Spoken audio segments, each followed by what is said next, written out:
எல்லாத்துக்கும் வணக்கம். அண்ட் நான் வந்துட்டு இன்ஸ்டாவில் வந்து கேட்டிருந்தேன், இந்த மாதிரி வந்து உங்களுக்கு வந்துட்டு ஏதாவது வந்து ப்ராப்ளம் இருக்குது, இல்லை ஏதாவது வந்துட்டு டிப்ஸ் சொல்லுங்கள் அப்படின்னு சொல்லிட்டு நான் வந்து போட்டிருந்தேன். ஸோ என்னையும் மதித்து ஒரு சில உயிர்கள்லாம் வந்துட்டு கேட்டிருந்தாங்க. ஸோ அவங்க என்னெல்லாம் கேட்டிருந்தாங்க அண்ட் அதுக்கு என்னோட சஜஷன்ஸ் அண்ட் என்னோட பதில் என்னவா இருக்குது அப்படிங்கிறது தான் வந்துட்டு அட்வைஸ் இருக்க போகுது அப்படிங்கிறத இந்த வீடியோவில் நீங்கள் பார்த்து தெரிஞ்சுக்கலாம். அண்ட் அது மட்டும் இல்லாமல் நீங்கள் கேட்கலாம், ஏமா உனக்குலாம் வந்து பிரச்சனையே இல்லை அப்படின்னு சொல்லிட்டு கூட நீங்கள் நினைக்கலாம். எனக்கே வந்துட்டு 4 டிப்பர் லாரி வச்சு அழுற அளவுக்கு பிரச்சனை இருக்குது. பட் வந்துட்டு நமக்கு தெரிஞ்ச விஷயத்த வந்துட்டு நம்ம சொல்லலாம் அப்படிங்கிறது மட்டும்தான். கொஸ்டின்ஸ் என்னவா இருக்குது அப்படின்னா, ரீசெண்டாக லவ் பிரேக்கப் ஆச்சு, 1 வீக் முன்னாடி இன்னொரு பையன் லவ் பண்ணுறான்னு சொன்னால் நானும் ஓகே சொல்லிட்டேன். ஆனால் என்னால் அவங்ககிட்ட ட்ரூவாக இருக்க முடியல. இதுதான் வந்துட்டு அந்த பொண்ணு வந்து என்கிட்ட கேட்ட விஷயமா இருக்குது. ஸோ ஃபர்ஸ்ட் ஆஃப் ஆல் நீங்கள் வந்து கொஞ்சம் டைம் எடுத்துக்கோங்க. அந்த மெமரிஸ் அந்த பெயின்லேருந்து வெளியே வர்றதுக்கு கம்ப்ளீட்டாக நீங்கள் இன்னும் வெளியே வரல, அதுக்குள்ளே நீங்கள் வந்து இன்னொரு ரிலேஷன்ஷிப்பில் என்ட்ரு ஆகுறீங்க அப்படிங்கிறதே வந்துட்டு முதல்ல தப்பான ஒரு விஷயம். ஏன் அப்படி சொல்கிறேன் அப்படின்னா, அந்த டைம் பீரியட் எடுக்காமல் நீங்கள் வந்துட்டு இன்னொரு ரிலேஷன்ஷிப்புக்குள்ளே போகிறீங்க அப்படின்னா அந்த பையனை நீங்கள் எப்படி வந்துட்டு ப்ராப்பராகவோ இல்லை ஒரு லவ்வோட வந்துட்டு நீங்கள் அவங்கள அப்ரோச் பண்ண முடியும்? ஸோ அதனால் தான் நான் சொல்கிறேன், தயவு செஞ்சு வந்து பார்த்தீங்க அப்படின்னா அந்த மெமரிஸ் எல்லாம் மறையட்டும். அதே மாதிரி உங்களுக்கு ப்ரொப்போஸ் பண்ணி லவ் பண்ணுறேன்னு சொன்ன பையன்கிட்ட வந்து நீங்கள் ஓப்பனாக வந்து சொல்லுங்கள். தயவு செஞ்சு எனக்கு இந்த மாதிரி ஒரு பாஸ்ட் இருக்குது, எனக்கு இப்போ தான் பிரேக்கப் ஆச்சு, எனக்கு வந்து டைம் வேணும். அந்த பையனும் வந்து ஓகே சொல்லியிருக்கா அப்படின்னா ரொம்பவே சந்தோஷம். இல்லை அப்படின்னா ஸ்ட்ரெயிட் ஃபார்வர்டாக சொல்லிடுங்க, தயவு செஞ்சு வேறு பொண்ணை பார்த்துக்கோப்பா அப்படின்னு சொல்லிட்டு கிளியர் கட்டாக சொல்லிடுங்க. ஓகேவா? வீட்டில் சயின்ஸ் குரூப் எடுத்து படிக்க சொல்கிறாங்க, ஆனால் எனக்கு இன்ட்ரெஸ்ட் இல்லை, என்ன பண்ணலாம் அப்படின்னு கேட்டிருக்காங்க. இல்லை, எனக்கு இன்ட்ரெஸ்ட்டில் இருந்தது எல்லாமே வந்து பார்த்திங்கன்னா ஆர்ட்ஸ் தான் இருந்தது. ஆர்ட்ஸ் குரூப் எடுக்கணும், நம்ம வந்துட்டு விஸ்காம் பண்ணலாம், அந்த மாதிரியான ஒரு ஐடியாவில் தான் நான் இருந்தேன். ஸோ என் இன்ட்ரெஸ்ட் இல்லாமல் சுத்தமாக வந்து பேரண்ட்ஸோட விஷயில் விட்டதுனால பார்த்தீங்கன்னா சயின்ஸ் குரூப் பிடிக்காமல் படித்து அதுக்கப்புறம் இப்போ சயின்ஸ் குரூப்புக்கும் ப்ராப்பரான ஒரு ஒர்க் இல்லாத மாதிரி ஆகிப்போச்சு. ஸோ அதனால் வந்துட்டு உனக்கு என்ன தோணுதோ அதை வந்து படி.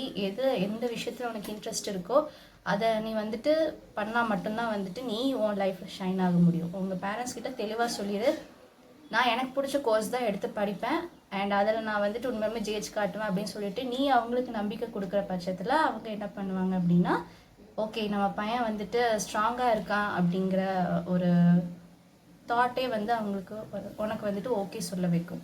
சரியா? அதிகமாக ஸ்க்ரீன் டைம் ஸ்பெண்ட் பண்ணுறேன், எப்படி குறைச்சிக்கணும்?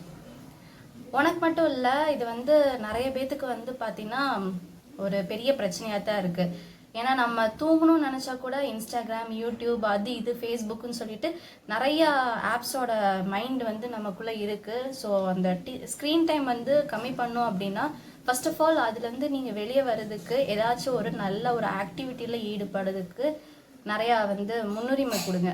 லைக் ஸ்போர்ட்ஸ் ட்ரா பண்ணுறது, பெயிண்டிங் பண்ணுறது, இல்லை அப்படின்னா ஏன்னா ஒரு சின்ன சின்ன ஆக்டிவிட்டீஸில் கான்சென்ட்ரேட் பண்ணேன். அண்ட் நான் வந்து என் லைஃப்பில் வந்துட்டு ஒரு விஷயத்த ஃபாலோ பண்ணுவேன். அது என்ன அப்படின்னா 21 or 48 டேஸ் வந்துட்டு ஃபாலோ பண்ணுவேன்.